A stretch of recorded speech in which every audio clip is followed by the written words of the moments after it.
안녕하세요. H플러스 양지병원 외과에 근무하는 배병구입니다.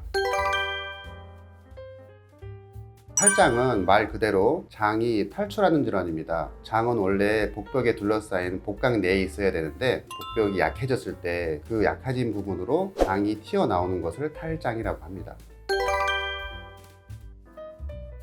복부는 어느 부분이든지 간에 탈장이 생길 수 있는데 그 부위별로 탈장의 이름들은 많이 있지만 외래에서 제일 흔하게 보는 탈장은 사타구니 탈장입니다. 사타구니 탈장은 남자, 여자의 기전은 좀 다르지만 그래도 부위는 같은데요. 서해부의 남자 같은 경우는 고환으로 가는 정관이 지나가는 길이 있고요. 여자분들 같은 경우는 자궁을 묶어매주는 인대가 지나가는 길이 있습니다. 그 부분이 약해지면서 그 구멍이 넓어지면서 그곳으로 장이 빠지는 경우를 사타구니 탈장이라고 합니다.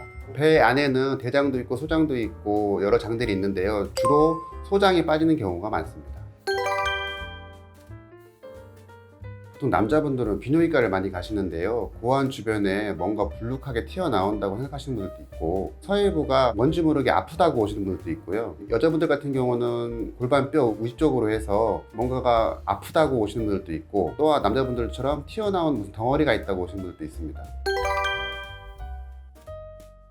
두 가지 원인으로 얘기하는데요. 일단 선천적인 원인이 있고 후천적인 원인이 있습니다. 또 선천적인 원인은 원래 닫혀야 될 구멍이 닫히지 않아서 생기는 탈장이고요. 이것은 보통 20세 이하의 젊은 사람들이 생기는 탈장입니다. 후천적인 원인으로 인한 탈장은 정관이 지나가는 길이 나이가 들면서 약해지거나 그 주변에 있는 지방 성분들이 많이 없어지면서 구멍이 커지면서 그곳으로 장이 빠지는 게 원인입니다.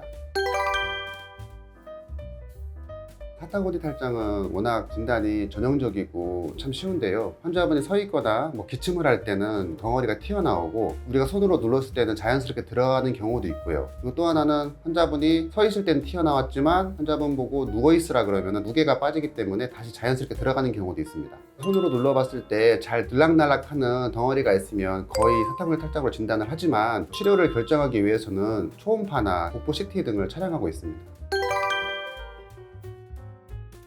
대표적으로는 개복해서 하는 치료도 있을 것이고 요즘에는 복강경으로 사타구니 탈장을 치료하는 것이 주로 하고 있는 치료 방법입니다. 복강경 수술은 사타구니 탈장을 복벽 뒤에서 막는 방법입니다. 일반적으로 복강경을 하려면 환자분은 전신 마취를 하게 되고요. 5mm 정도의 조그마한 구멍을 2개 혹은 3개까지도 뚫는 경우도 있지만 작은 구멍을 통해서 복강경 기구들이 들어가서 탈장 구멍을 확인을 하고 복벽 뒤쪽으로 인공막을 대서 탈장 구멍을 막은 다음에 고정을 하고 나오는 방법입니다. 보통은 한 2달 정도까지는 수술 부위가 이제 유착이 되고 잘 붙어야 되는 시기가 필요하거든요. 그래서 한 2달 정도까지는 무거운 것을 들지 말라고 설명을 드리고 있고요. 사실 그 외에는 특별한 일상생활에 제한은 없습니다. 모든 수술은 사실 재발이 있을 수 있습니다. 하지만 탈장 같은 경우는 특별히 인공막을 사용해서 봉합 부위에 덧대는 수술을 추가로 해주기 때문에 그래도 재발에 대해서는 좀 더 자유로울 수 있다고 생각하고 있습니다.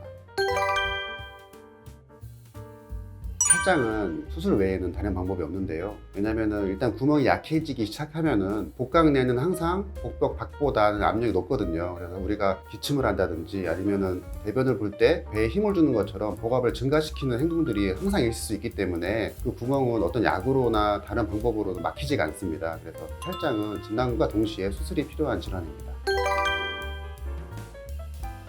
탈장이 생기는 기전을 이해해야 되는데요. 복강 내 압력이 갑자기 너무 높을 때 생기는 거거든요. 보통 60에서 70대 노인들이 많이 오시는 이유가 나이가 들면서 근육은 빠지고 그 근육 사이사이에 있는 지방들은 다 사라지고 있는데 자기의 능력보다 과한 운동을 하시거나 복압이 증가될 수 있는 다른 행동들을 하시다가 탈장이 생기는 거거든요. 그래서 나이가 들기 전에 꾸준한 운동으로 해서 근육량이 빠지지 않게 하시는 게 중요할 것 같고요. 그리고 본인이 생각하는 체력보다 더 과도한 운동을 갑자기 하지 않는 게 좋겠습니다.